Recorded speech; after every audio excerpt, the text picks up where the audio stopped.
Assalamualaikum warahmatullahi wabarakatuh. Saya Siti Suhasni binti Kiai bernomor metrik DI 19269. Pada hari ini akan membentangkan tentang kajian pahaman agnostik menggugat akidah umat Islam di Malaysia. Salah satu cabaran akidah pada zaman ini ialah fahaman agnostik, yang mana secara umumnya fahaman agnostik ini ialah sekumpulan manusia yang masih lagi mempercayai kewujudan Tuhan, tetapi mereka tidak mempercayai ajaran agama. Golongan ini gagal melihat keindahan Islam, malah menyalahkan Tuhan kerana tidak menyelesaikan masalah yang terjadi dalam kalangan masyarakat. Menurut Thomas Henry, golongan ini boleh jadi terdiri daripada seorang Kristian, Yahudi ataupun Muslim, tetapi mereka memilih fahaman agnostik sebagai pegangan mereka. Perkataan agnostik berasal daripada bahasa Yunani, yang mana bermaksud tanpa dan gnostikos bermaksud pengetahuan. Ringkasnya, agnostik ialah tidak memiliki pengetahuan. Golongan ini memegang konsep bahawa manusia sebenarnya tidak memiliki pengetahuan mengenai kebenaran agama, metafizik, dan ajaran Tuhan. Golongan ini sering mempersoalkan jika Tuhan itu wujud, bagaimana kewujudan Tuhan, di manakah kewujudan Tuhan, dan bagaimana untuk membuktikan sebenarnya kewujudan Tuhan. Istilah agnostik ini diperkenalkan oleh Thomas Henry Huxley pada tahun 1869 dalam sebuah majlis di London bagi mengutip dana untuk persatuan metafizik, yang mana ahlinya terdiri daripada golongan pemikir. Umat Islam di Malaysia tidak terkecuali dengan cabaran, serangan serta pengaruh pemikiran yang mana menjurus kepada penyimpangan akidah. Kepesatan teknologi maklumat yang berasaskan internet, kecanggihan alat telekomunikasi yang mempunyai perisian pelbagai media sosial telah mendedahkan golongan muda-mudi tentang pelbagai bentuk aliran pemikiran dan ideologi semasa.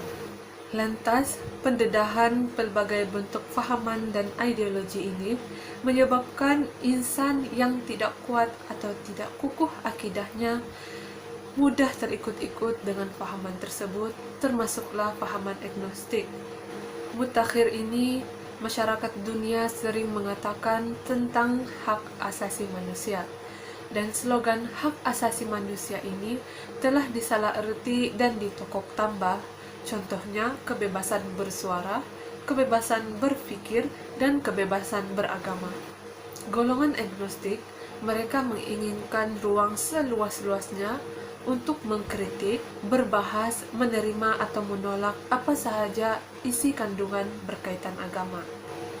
Menurut mereka, jika ahli agama boleh mengutarakan pendapat mereka, maka mereka juga berhak untuk mengutarakan pendapat mereka, walaupun tanpa menguasai sesuatu ilmu tersebut, dan akhirnya membawa kepada fahaman yang songsang.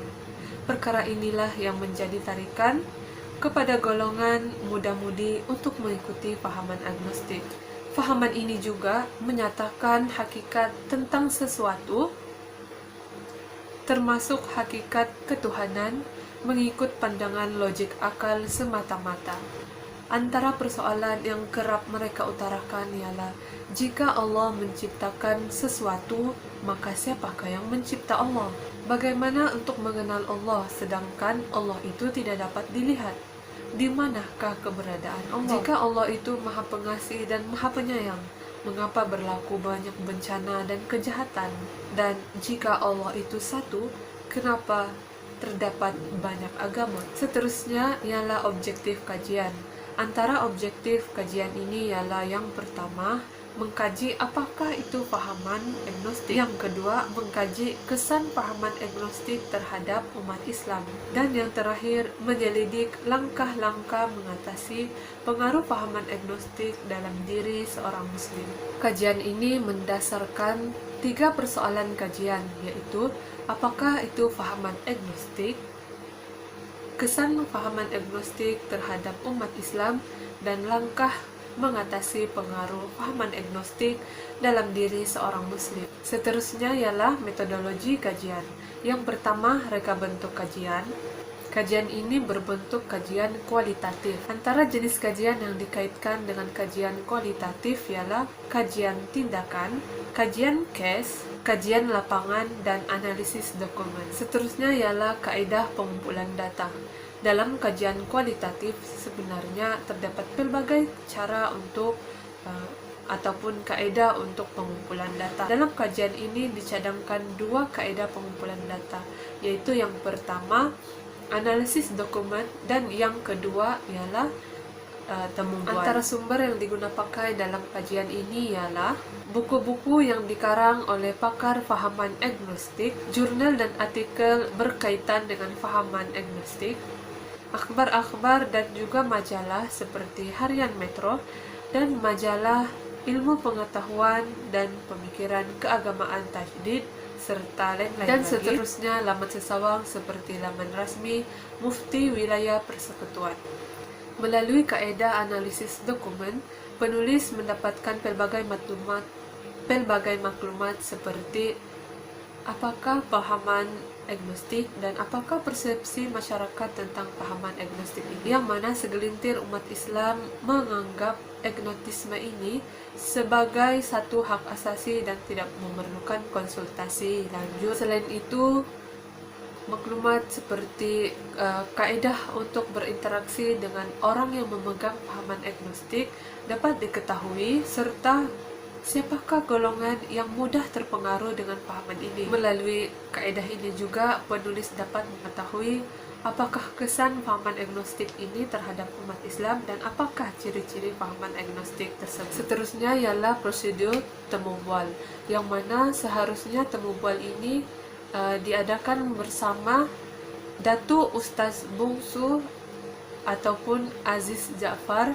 yang mana merupakan mufti negeri Sabah. Dan temu bual ini berbentuk semi struktur, yang mana tujuan temu bual ini untuk mengenal pasti apakah itu fahaman agnostik, kesan fahaman agnostik terhadap umat Islam, dan langkah-langkah mengatasi pengaruh fahaman agnostik terhadap diri.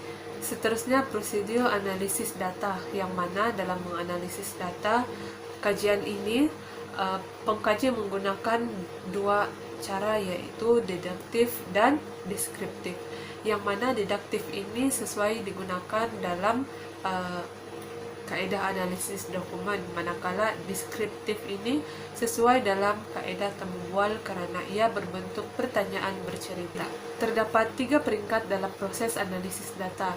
Yang pertama, mengumpul semua maklumat daripada analisis dokumen serta proses temu bual. Yang kedua, membuat interpretasi data dan pengkelasan secara manual mengikut objektif yang hendak dicapai.